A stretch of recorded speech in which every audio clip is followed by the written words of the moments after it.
If you've pledged $1 or more to the Spacedock Patreon, follow the link below for exclusive access to our podcast covering our top 5 Star Trek The Next Generation episodes. Thank you all for your continuing support.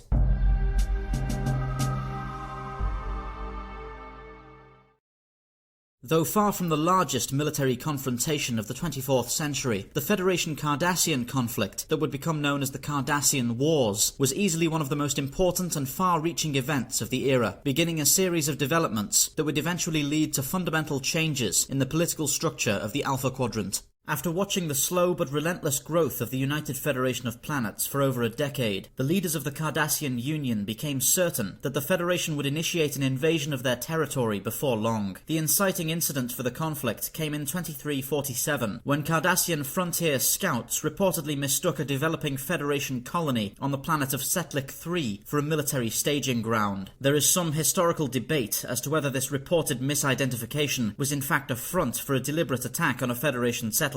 But either way, the report was enough to inspire the Cardassian Central Command to launch a brutal surprise attack on the colony. The so-called Setlik III massacre claimed the lives of almost 100 civilians and was considered one of the greatest tragedies in recent Federation history. After days of brutal fighting, Cardassian ground forces were eventually driven off Setlik III, largely due to the actions of Petty Officer Miles O'Brien of the USS Rutledge, who successfully rallied the remaining Starfleet garrison to attack a Cardassian military camp where they used guerrilla tactics and improvised transporter devices to ambush and eliminate an entire hostile regiment. Though the Federation had long condemned the Cardassian Union for their ongoing occupation of the neutral Bajoran system, they had never risked direct conflict by intervening. But the Setlik III massacre was seen as more than ample justification for open warfare, and in mid-2347, the United Federation of Planets formally declared war on the Cardassian Union. The Federation's general disdain for conflict and violence, especially following its recent golden age of exploration, had led to a complete lack of purpose-built warships among the ranks of Starfleet. As a result, more tactically focused exploration and logistics vessels were deployed to engage the Cardassians during the wars, with ships of the Nebula, New Orleans, and Constellation classes becoming most associated with the conflict. This lack of combat experience and equipment led to major losses, and after only a few short weeks, the Federation was desperately seeking a ceasefire agreement.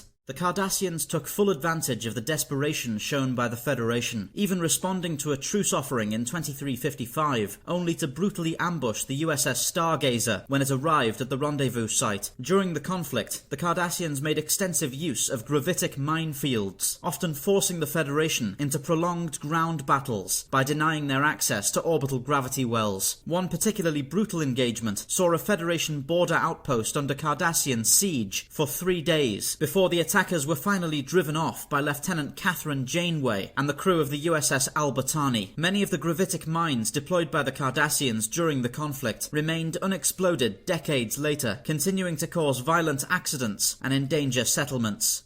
Open hostilities between the Federation and Cardassia finally came to a close in late 2366, and an armistice between the two powers was signed in early 2367. This agreement left a number of questions regarding the border regions, however, and was directly violated when the Cardassians attempted to annex the Minos Corva system in mid-2369. Eventually, a full peace treaty was agreed upon in early 2370, but the Federation was forced to sign a number of worlds over to the Cardassian Union in order to save themselves from an extended conflict that they could not reasonably endure. A demilitarized zone was established between the Federation and Cardassian borders, causing many of the systems within to change ownership. Though some Cardassian worlds did fall under Federation control, the arrangement worked largely in the Cardassians' favor, placing a great number of Federation colonies within the purview of the Union. The disgruntled settlers of these worlds would ultimately form the famed resistance movement known as the Maquis, who would go on to be a thorn in the side of both the Federation and the Cardassians for years to come.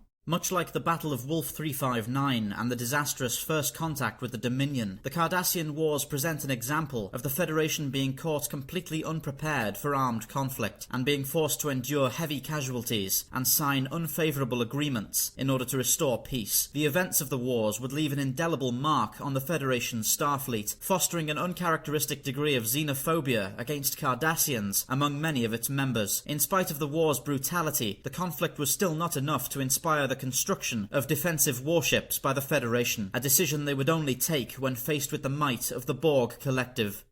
Thank you for watching Spacedock. If you'd like to support the show, consider pledging as little as $1 a month to the Spacedock Patreon, where you'll be able to gain access to our exclusive podcast. Thanks again.